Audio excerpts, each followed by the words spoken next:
Ankle sprains. Somehow you got one. Whether you're playing basketball or soccer or running through a field, somehow you rolled your ankles, you tripped, and you ended up with an ankle sprain. Because you're smart and because you watched our other videos, you didn't jump straight to ice.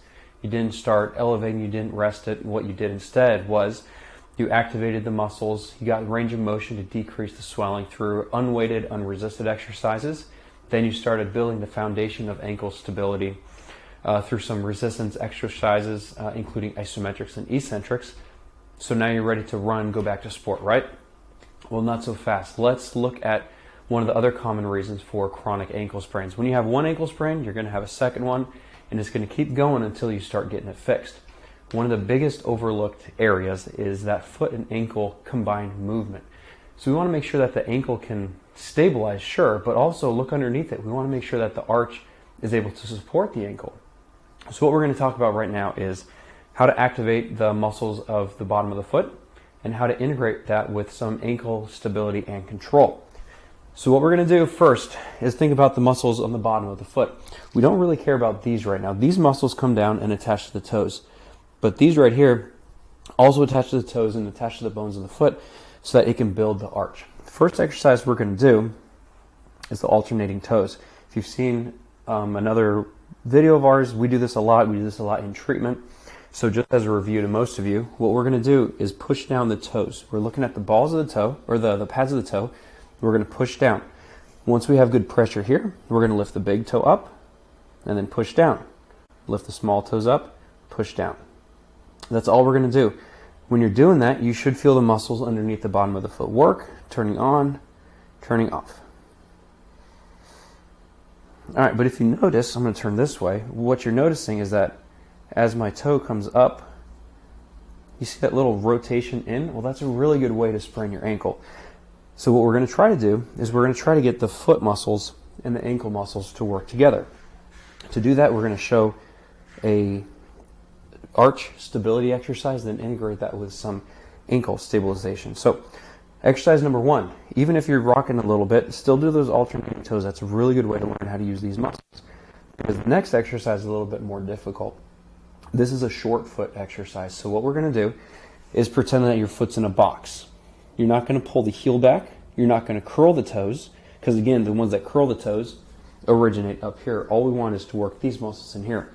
So what you're going to do is pretend that there's a box and you're just going to slide your toes away and then relax down. Slide them away and then relax down.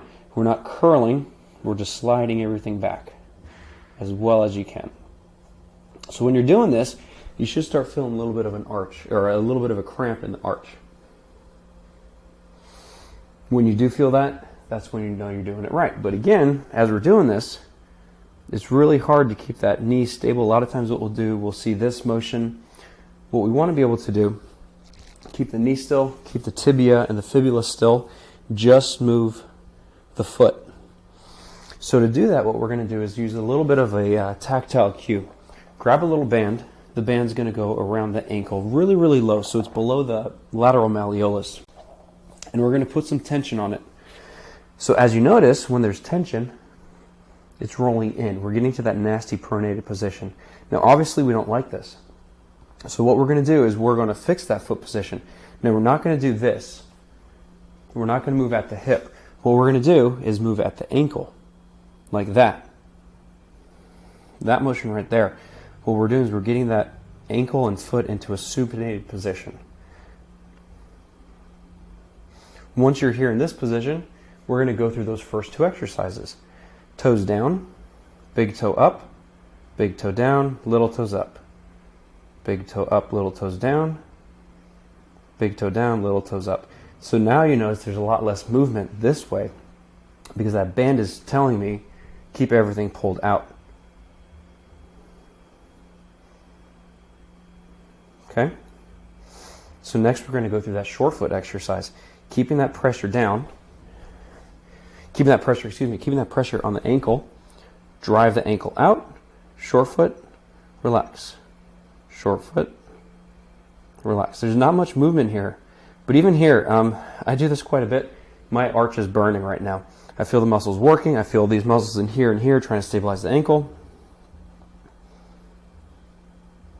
and it does take some concentration to get it right. So don't have distractions in the background if at all possible. So once this is easy, once you're able to get out of that pronated, overpronated position, and once you're able to stabilize the arch, what I want you to do is progress to standing. So standing up, let it fall in, correct it, put some weight on it, short foot. Try to hold that position there. So it's not going to look pretty at first. I'm a little rusty at this myself. But as you get better at it, and as you start doing it more, you're not going to have to think about it too much. And that's really the ultimate goal, is that we shouldn't have to think about these small movements, because if you're a marathon runner, how many steps are you taking in a marathon? If you're a soccer player, do you really have time to say, hold on guys, wait, don't attack me right now. I need to think about my foot. I need to stabilize it. Now I can make that cut. Obviously, no, that's silly. What we want to be able to do is train these muscles in a closed environment. Work up to an open environment so that we can bring it back into a competitive environment. So while this seems silly, this seems very small, get a foundation right now. Get that foundation of moving the toes without the ankle moving, moving the foot without the ankle moving, combining all of those together so that we can progress to the higher intensity stuff, because this isn't the end of the rehab. Yeah, we're decreasing the swelling, we're improving muscle control, we're improving joint mobility, but we don't work out sitting down. We don't condition, or we don't train sitting down.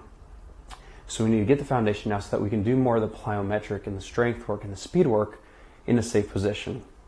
So 3 steps so far. We have unweighted, unresisted exercise and movements. Then we have ankle foundational movements. And then we have foot and ankle, putting them together. Next step we're going to do dynamic work, we're going to do single leg stability, we're going to do plyometrics, but you got to get this stuff down first.